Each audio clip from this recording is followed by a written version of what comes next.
ne sois pas trop gentil. Parce que lorsqu'on dépasse les limites, lorsqu'on dépasse des bornes de la gentillesse, carrément, ça devient de la naïveté. Ça, c'est pas la gentillesse, parce que tu es parti en excès. La gentillesse a failli détruire ma vie. Si tu es quelqu'un de trop gentil, alors cette vidéo, elle est faite pour. Parce qu'ici, je dois te montrer comment la gentillesse abusée peut avoir un impact négatif sur ta vie et je dois te donner quelques clés pouvant t'aider à ne pas tomber dans ces pièges pour que tu puisses t'en sortir et devenir la meilleure version de toi-même. Si tu n'es pas encore abonné à notre chaîne, abonne-toi et active la cloche de notification pour ne pas manquer nos prochaines vidéos. Si tu es encore plus sympa, n'hésite pas à me laisser un pouce bleu, comme ça va me faire super plaisir. C'est comme vous le savez. Ici sur notre chaîne, je vous partage des conseils autour de l'entrepreneuriat, du développement personnel et de relations humaines. Mon objectif, c'est de faire en sorte que toi aussi, tu puisses devenir cette meilleure version de toi-même. Alors, pour commencer, il faut savoir que la gentillesse, c'est quelque chose de très exceptionnel. Être gentil, c'est bien. D'ailleurs, quand tu es gentil, c'est un grand signe. C'est un signe de la grandeur.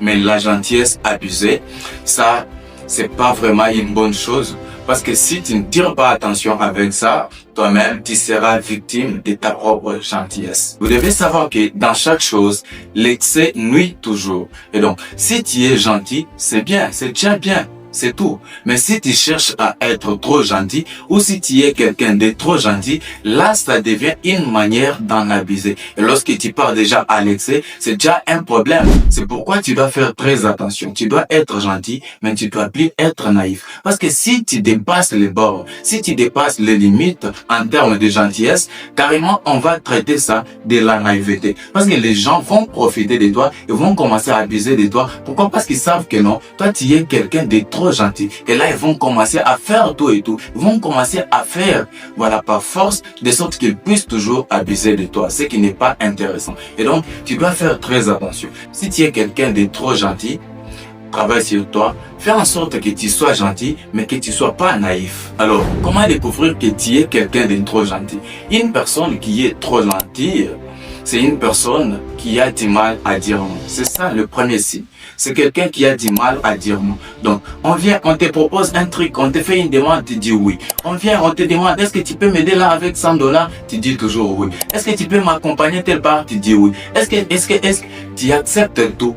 Et même lorsque ça te fait mal, tu acceptes, tu dis oui. Et par après, tu commences à regretter, tu commences à te poser des questions. Ça, c'est un signe qui prouve que tu es quelqu'un de trop gentil. Tu dois faire très attention. Tu dois plus dire oui à n'importe quoi et à n'importe qui. Tu dois savoir dire non. Dire non à quelqu'un, cela ne veut pas dire que tu ne l'aimes pas. Cela ne veut pas dire que tu n'es pas gentil. Non, ça fait tout simplement dire que tu as dit oui à toi-même. Parce que quand tu dis non à une personne, c'est-à-dire que tu as dit oui à toi-même.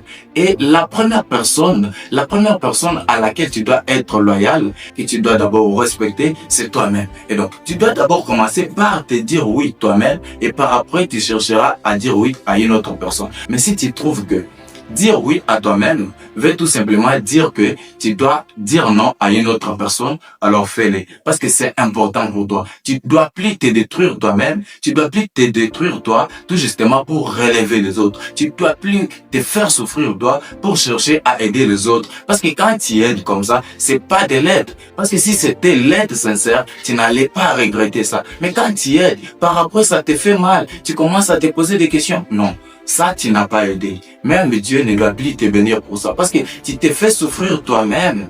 Et par après, tu commences à regretter. Ça ne marche pas comme ça. Sois gentil, mais ne sois pas naïf. Il faut savoir dire non. Dire non à quelqu'un ne fera pas de toi une mauvaise personne. Alors, le deuxième signe qui prouve que tu es quelqu'un de trop gentil, c'est que tu as toujours tendance à aider les gens jusqu'au-delà de ton contrôle. Si tu es quelqu'un qui a toujours ces soucis-là de pouvoir aider. À chaque fois que tu vois un problème, tu cherches toujours à aider. À chaque fois que tu vois une situation difficile là-bas, tu cherches toujours à aider. Oui, c'est bien d'aider les autres, parce qu'on doit aussi vivre pour les autres. On doit aider les faibles, on doit les aider à se relever, mais on ne doit plus en abuser. Parce que plus tu cherches à aller au-delà, plus tu es en train de te détruire toi-même. Parce qu'il y aura un moment où tu n'auras même pas la force de pouvoir travailler sur toi afin que tu puisses continuer à aider les autres. Tu peux aider, mais avec des limites. Tu aides les gens, tu gardes aussi une partie pour toi. Comme ça, tu continues avec cette partie, tu travailles avec ça, pourvu que tu puisses aider les gens davantage.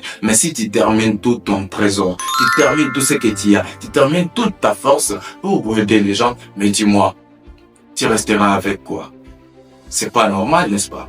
Et donc, tu dois aider, mais tu dois plus aller au-delà. D'ailleurs, tu dois savoir que tu peux aider les gens, mais tu dois plus aller au-delà. Parce que quand tu commences à te brûler pour éclairer les autres, ça devient toxique. Toi, tu n'es pas une bougie pour te brûler afin de pouvoir éclairer les autres. Aide les gens, mais n'allez pas au-delà. N'abuse pas. Parce que si tu abuses, toi-même, tu vas en tirer des conséquences. Et ces gens-là vont aussi souffrir à la longue parce que tu ne seras pas en mesure de pouvoir les aider encore. Alors, le troisième signe qui prouve que tu es quelqu'un de trop gentil, c'est que tu es une personne qui ne se fixe pas des limites. Dans la vie, les gens profitent les autres. Si tu ne tires pas attention, ils vont chercher à jouer avec toi. Et donc, tu dois te fixer des limites. Dans chaque chose que tu fais, dans tes relations, tu dois poser des limites. Les gens doivent savoir que si on va au-delà, en tout cas, ils ne pourront pas s'y porter. Et s'ils savent déjà ça dès le départ, ils ne pourront plus jamais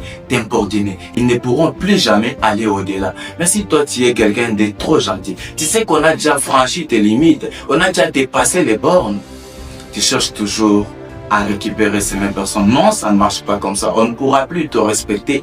Cette gentillesse va te faire manquer de respect. Ça va faire en sorte que l'on puisse abuser de toi. Fais très attention. Je ne suis pas en train de te pousser à devenir une mauvaise personne, non. Mais je suis en train de t'aider à devenir une meilleure version de toi. Une personne respectueuse, une personne responsable et une personne mature. Quel que soit ton âge, que tu sois enfant, jeune garçon, tout comme vieux, c'est possible. C'est possible de devenir mature. C'est possible d'imposer le respect et c'est possible de devenir une personne plus respectée par les autres. Et ça, c'est possible si du moins tu travailles sur ça. Ne sois pas trop gentil. Parce que lorsqu'on dépasse les limites, lorsqu'on dépasse des bornes de la gentillesse, carrément, ça devient de la naïveté. Ça, c'est pas la gentillesse. Parce que tu es parti en excès. C'est comme je l'ai dit au départ, tout excès nu, tu dois faire très attention. C'est d'ailleurs ce que moi j'ai fait comme expérience. Il y a un moment, j'étais cette personne-là qui disait toujours oui à n'importe quelle proposition. On vient, on me fait une demande, j'accepte. Même si à quel point j'accepte toujours, il faut toujours aider, il faut aider là-bas, il faut secourir de l'autre côté. Et lorsque je tombe, lorsque je suis vraiment dans les besoins, je cherche à contacter ces mêmes personnes afin qu'ils puissent me venir aussi en aide. Je trouve que ça devient compliqué. Toutes les portes sont fermées. Alors, les mêmes personnes que j'étais là en train d'aider, pour qui j'étais en train de m'époumoner afin que je puisse trouver des solutions pour leur cas, lorsqu'ils sont déjà dans l'abondance et que moi je suis dans les besoins, je demande, on ne me répond pas. On ne me répond pas d'une manière favorable. On me dit que non, c'est difficile. On me fait des aventures, même là où j'ai vu que non, on peut trouver des solutions à mon problème. Et ça, c'est ça la réalité de ce monde dans lequel nous sommes en train de vivre. Tu dois faire très attention. Il ne faut plus aller au-delà. Tu peux aider les gens, mais n'allez pas au-delà de tes forces. N'allez pas au-delà pour arriver jusqu'au niveau des bouffées, même ton trésor, de détruire ce que tu as comme semence, qui peut te rapporter plus. Tu peux aider, mais n'allez pas au-delà. Ne détruis pas ce que tu as déjà planifié pour ton projet afin de pouvoir trouver des solutions aux problèmes des autres. Tu peux aider. C'est vrai qu'il peut y avoir des surprises. Il peut y avoir des cas qui vont nécessiter, une implication rapide. Ça, c'est vrai. Ce sont des exceptions. Mais fais très attention. Même en ce qui concerne la famille, il faut savoir que avant que tu puisses arriver là où tu es aujourd'hui, ces gens-là vivaient. La famille, elle vivait. Tout le monde la vivait. Même lorsque tu ne seras pas à ce niveau, ils continueront toujours à vivre. Et si tu ne fais pas attention, tu vas tout détruire dans ta vie et au final, Quelques temps après, lorsque tu vas tomber dans la galère, ces mêmes personnes qui sont dans ta famille, ces mêmes membres de la famille, ils vont se retourner contre toi. Ils vont commencer à te critiquer. Mais il était embauché telle part, il a gaspillé l'argent, mais il avait l'argent là-bas, il avait payé ceci, cela, il a tout détruit. C'est quelqu'un qui ne raisonne pas, il n'est pas mature, il n'est pas sage, il n'est pas intelligent. Ils vont continuer à te critiquer et ça sera déjà trop tard. Ils ne viendront jamais pour te secourir. Tu dois faire très attention. Tu as une vision, tu as un plan pour ta famille, travaille sur toi, aide, tu peux aider d'une certaine manière, mais pas aller au-delà jusqu'à détruire même ton trésor, jusqu'à détruire même ce que tu as déjà planifié afin de pouvoir mettre en place pour que ça te rapporte beaucoup plus. Fais très attention, aide la famille, mais n'allez pas au-delà. Travail, bosse dur, c'est ça d'ailleurs le prix à payer. C'est vrai qu'au début, les gens vont te traiter de méchant, ils ne vont plus te comprendre. Ils vont commencer à dire que non, tu es mauvais, tu n'es pas une bonne personne. Depuis que tu as eu l'argent, tu veux pas manger avec les autres. Oui, c'est vrai, c'est ça la réalité de ce monde. Mais toi, tu sais ce que tu veux, tu sais ce que tu es en train de chercher, tu sais ce que tu prépares pour tous ces gens-là. Travaille en silence, lutte, fais en sorte que tu puisses y arriver. Et un jour, lorsque tu vas réaliser ce que tu as envie de faire, ces mêmes personnes se verront dans la joie parce que à ces moments précieux-là, tu seras là pour les aider. Et lorsque tu vas commencer à les aider, ça sera d'une manière significative. Tu pourras les aider dans n'importe quel domaine. Et ils viendront pour t'applaudir. Et là, ils vont oublier tout ce qu'ils avaient dit au départ. La façon dont ils t'étaient traité au départ lorsque tu étais en train de te préparer. C'est vrai qu'au départ, les gens ne comprennent pas toujours. C'est au retour que les gens parviennent à comprendre. S'il y a des gens qui comprennent au départ, ils ne sont pas nombreux. Et donc, ne continue pas à te brûler toi-même pour éclairer les autres parce que tu n'es pas une bougie. Fais très attention. Sois gentil, mais ne sois pas naïf. Apprends à dire non. Si ça ne marche pas avec tes valeurs, si ça ne marche pas avec tes principes, si ça ne t'arrange pas, alors n'accepte pas.